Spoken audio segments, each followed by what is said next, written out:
Hola, bienvenidos a todos. Hoy vamos a meternos de lleno en algo que es absolutamente clave en cualquier negocio. Cómo convertir esa montaña de datos que todos tenemos en decisiones inteligentes, en decisiones que de verdad funcionen. El objetivo es ese, que los números dejen de ser ruido y se conviertan en nuestra mejor herramienta estratégica. Y vamos a empezar con la pregunta del billón, ¿verdad? Porque, seamos sinceros, muchas empresas están ahogadas en datos, pero muertas de sed de conocimiento. Tienen la información, sí, pero ¿está esa información trabajando para ellas? ¿O está simplemente ocupando espacio en un servidor? Hoy vamos a ver cómo poner esos datos a trabajar de verdad. Aquí tenemos nuestra hoja de ruta para hoy. Es un viaje lógico. Empezamos por el porqué de todo esto. Después, bajamos a lo más básico, al ADN de la información. A partir de ahí, pondremos orden en el caos para empezar a ver patrones. Luego, aprenderemos a encontrar el valor más representativo, pero también a medir el riesgo que lo rodea. Y, por supuesto, acabaremos con el paso crucial, la interpretación, que es donde la magia ocurre. Venga, pues vamos al lío. Para empezar, hay que entender que la estadística nos da, básicamente, dos grandes maneras de mirar nuestros datos. Pensemos en ello como si tuviéramos dos lentes distintas para analizar la realidad de nuestro negocio.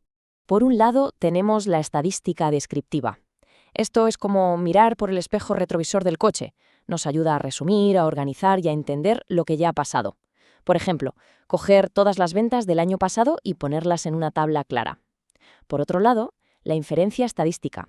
Esto es como mirar por el parabrisas hacia el futuro. Usamos una pequeña parte de los datos, una muestra, para intentar predecir lo que podría ocurrir en el futuro. Una nos enseña del pasado, la otra nos ayuda a planificar el futuro. Ambas son vitales. Vale, pasemos ahora a los cimientos, a los ladrillos con los que se construye todo, porque antes de hacer cualquier análisis es fundamental, y repito, fundamental, entender qué tipo de datos tenemos entre manos. Es como conocer el ADN de nuestra información. El primer tipo de ADN es la variable categórica. Esta básicamente nos mete en una caja, nos pone una etiqueta. Responde a la pregunta de qué tipo es, pero nunca a cuánto hay. Piensa en cliente nuevo o cliente antiguo, en aprobado o suspenso. Son grupos, categorías. Y luego, claro, tenemos el otro tipo de ADN, la variable numérica. Aquí ya sí que hablamos de números, de cantidades. Y vienen dos sabores. La discreta, que es la que contamos con los dedos, por así decirlo, 3 coches vendidos, 5 empleados. Y la continua, que es la que medimos y puede tener decimales, 120,5 kilos, 37,2 grados de temperatura. Y esta tabla lo deja todo clarísimo. Un ejemplo de categórica, la pregunta ¿es gerente? La respuesta solo puede ser sí o no. Numérica discreta, los coches vendidos este mes, un número entero, 27. Y la continua, el peso de una carga, 150 kilos y medio. Saber distinguir esto desde el principio es el paso cero para no meter la pata después en el análisis.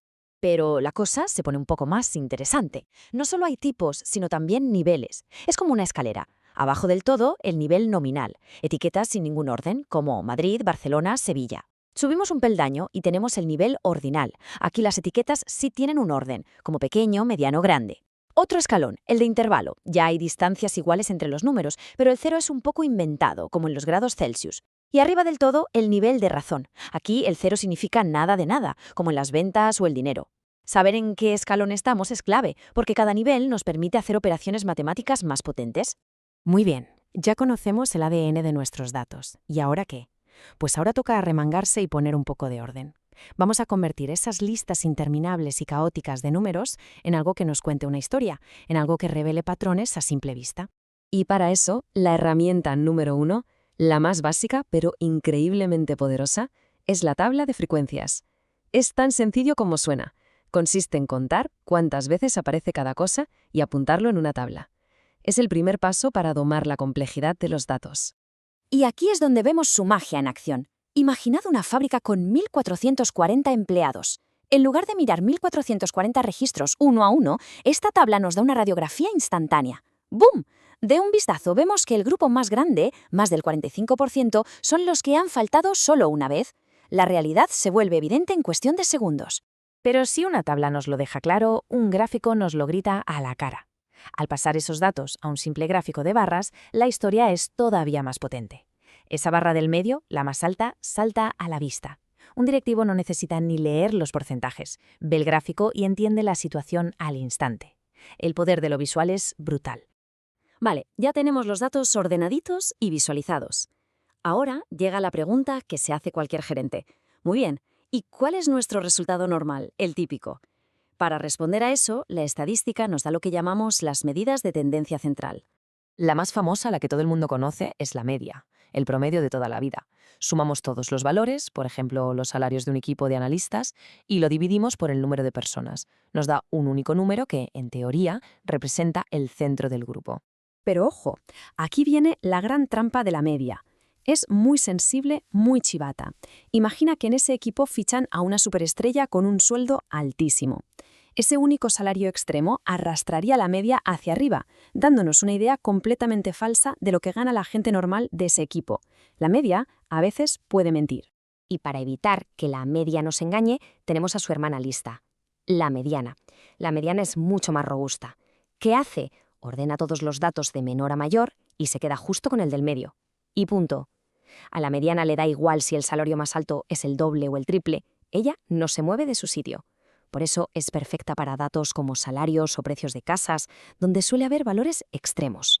Y por último, tenemos la moda, que es la más directa de todas. Es simplemente el valor que más se repite. Si en un concesionario de coches el color que más se vende es el blanco, pues blanco es la moda. Es súper útil para decisiones de inventario, por ejemplo.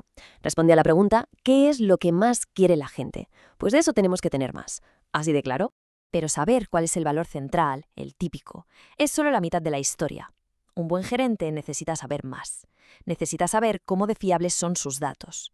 ¿Están todos los valores juntitos alrededor de ese centro o están súper dispersos? En otras palabras, ¿cuánto riesgo hay? El concepto matemático que está detrás de todo esto es la varianza. Es un número que nos dice, en esencia, cómo de lejos están los datos de la media. Es el motor del cálculo del riesgo. Pero tiene un pequeño problema práctico. Para calcularla, las unidades se elevan al cuadrado. O sea que si estamos hablando de euros, la varianza nos da euros al cuadrado. Y claro, eso no tiene ningún sentido en el mundo real.